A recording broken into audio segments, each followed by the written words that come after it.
In today's video, we're going to be taking a look at whether or not cheap gaming mechanical keyboards are worth it. Specifically, we're going to be taking a look at the Corsair Strafe, which is a quality, known, name brand keyboard that has served me well for a few years now, compared to the HC Man $20 mechanical gaming keyboard. And we're going to figure out what physical differences there are and performance differences, and if it's really worth it if you're on a budget to spend such a little amount on a mechanical gaming keyboard, or if it would be better to save more money and go for something like this, or even go somewhere in between. So let's take a look right after we take a minute to talk about our sponsor. What did he say? There's no sponsor. No sponsor for today's video. What are you talking about? No sponsor today? Gotcha. On to the video. So first off, we're going to go over the 8 categories that we are going to grade each of these types of keyboard in.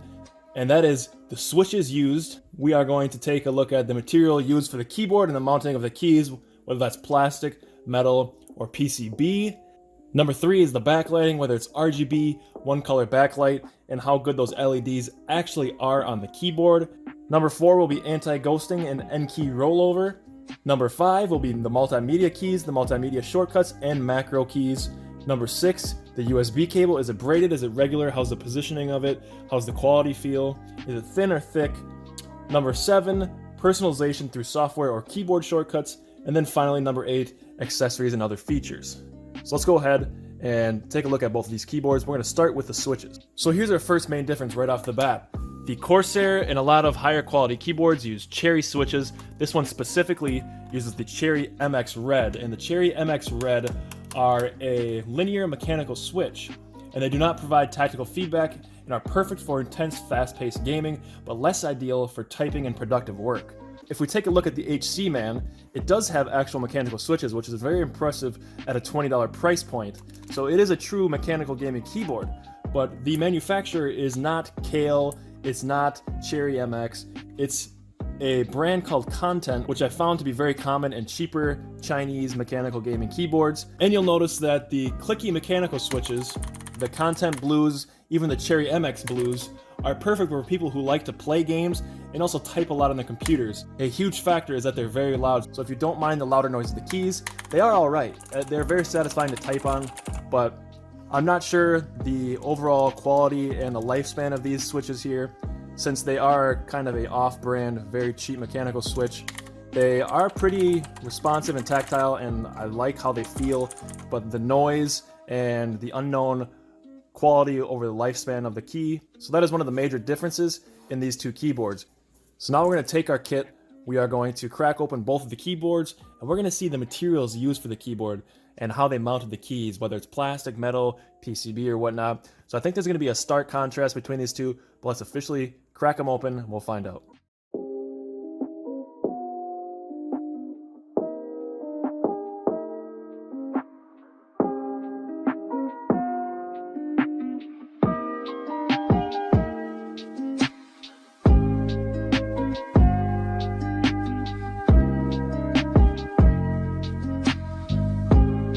So we finally got the two apart. This one, I'll tell you what, was absolutely extremely difficult, as there was screws in between the keys that you could barely see. They were extremely microscopic, so I was trying to pry this thing open, almost breaking it, but I got the screws out.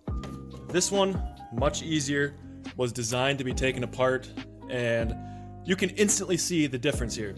So looking at the PCB and the build quality, the $20 mechanical gaming keyboard has a plastic backplate. It has decent keycaps. They are a bit slippery, but when you hit it on the left side or the right side, it does depress the key fairly easily. You don't have to hit it directly in the middle, which is nice. You can see the switches are mounted directly to the PCB, and it has a plastic backplate. And you can tell that this thing is completely made out of plastic because it has a ton of flex to it, and when it's all put together, it's just not super solid. This is a brand new keyboard, but if you look here and some other places, there's some leftover solder and a little bit leftover flux or solder paste there. So that's not too surprising, but it just kind of makes you wonder how strong the actual solder joints are themselves. You know, for $20, I expected the worst, but honestly, it's not bad. When we go ahead and look at the Corsair Strafe, the PCB is nice. I don't notice any extra solder paste or any bad solder joints at all on the back here. It also features a metal backplate where the switches are mounted onto, and that leads to a very, very sturdy keyboard that you can absolutely hammer on the keys in your gaming sessions, and it's going to last, and it has a very good quality. Overall, I'm not really that surprised that the Corsair Strafe was built out of higher quality materials, and it probably is going to last longer, but I'm not going to lie, the HC Man is not terrible, so I will give it points for that. It outdid my expectations, that's for sure. So category number 3 is RGB and the lighting on the keyboard. Now, the RGB version of the Strafe costs a lot more money, so I decided to go with the static red color. Well, you can change the brightness here. This is the max brightness. There is only one color, so the brightness on the keyboard is the same throughout the whole entire thing. Now, this keyboard and a lot of cheaper keyboards, as you can see, each row, it's technically RGB, but each row is a certain color of LED. Each one is not addressable to a different color. They are what they are right there. But you can change the brightness with the FN and then arrow keys. This is to darken it, brighten it. On this one, you do have the different programmable modes.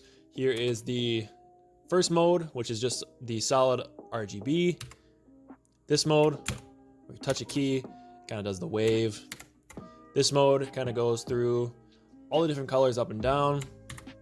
This one, I don't know what you call that effect. And then this, it just has one. I don't really understand that. So kind of a odd programming issue there. And this one is kind of like a Starry Night feature where if I'm using this keyboard, I just go with the standard full-on RGB. But honestly, I think it looks pretty cool, and I really can't complain. We're talking about a $20 mechanical gaming keyboard here compared to a $120 keyboard at retail when it came out. So $100 difference.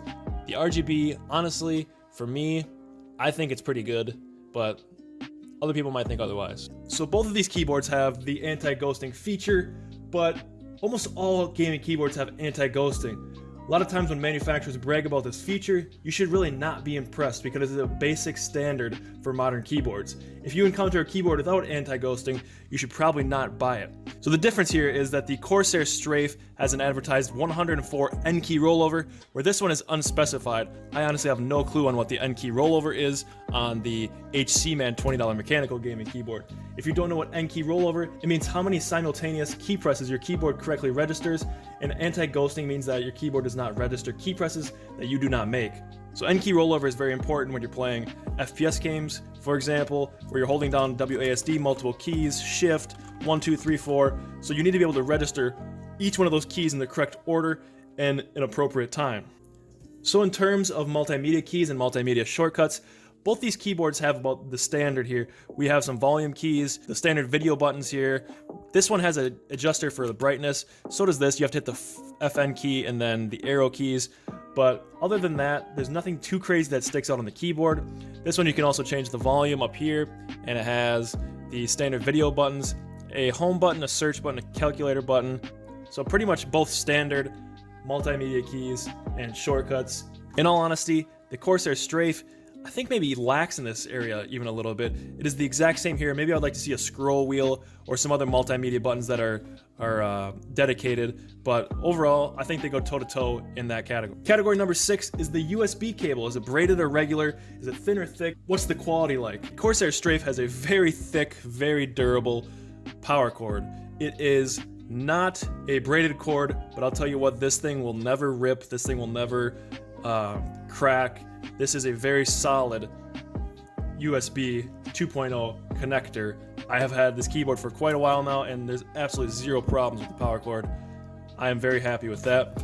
On the HC Man, we do get a braided cable. It is a much thinner cable, and the PCB where it's connected underneath was kind of a little bit janky, but it's not that bad. I do like that they gave you a braided cable, as the braided cables are generally less flexible, but they are less likely to tear or get damaged because of the X protection they have built in.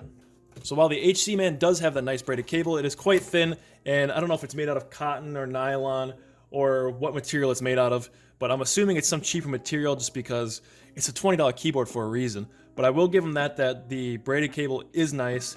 And on the Strafe, like I said, this is an absolute beast of a USB power connector. that thing would last through a nuclear fallout. So I am very impressed with the quality on that, and that's kind of what I expect on every high-end gaming keyboard, either the high-end braided or these high-end thick protected USB cables.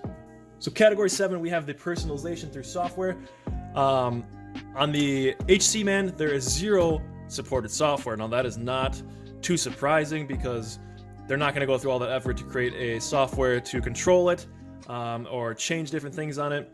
Whereas the Corsair keyboard, if you use any type of Corsair, you can use the IQ software where you can configure, you can do any of your desired personalizations, and do a whole bunch of advanced tweaking. So I'm not really going to cover this too much because it's kind of a clear winner that the Corsair has the IQ software and the HC Man just has no software to support it whatsoever. There is no tweaking at all, no personalization.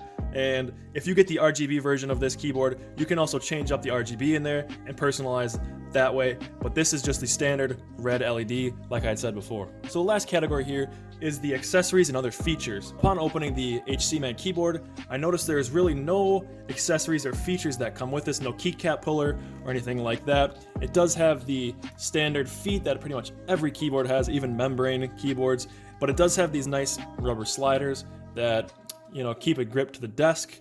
Whereas when we look at the Corsair Strafe, at the moment I play a lot of FPS games, so I have the FPS keycaps. They are shaped a little bit different and they have a grip. That way if you're not looking down, I mean most of us don't look at the keyboard when we're playing, just by feel you can know where your WASD keys are. That's a really cool function. This is also a textured space bar, which is really nice. That's just one of the really cool features of this keyboard. So the ultimate question is it worth it to purchase a $20 or $30 cheap mechanical gaming keyboard? After comparing it to a more expensive high quality brand like the Corsair Strafe, there is a lot of differences, and that is to be expected because there's an $80 price difference in those two keyboards. So I know that not everybody can afford a quality, expensive keyboard.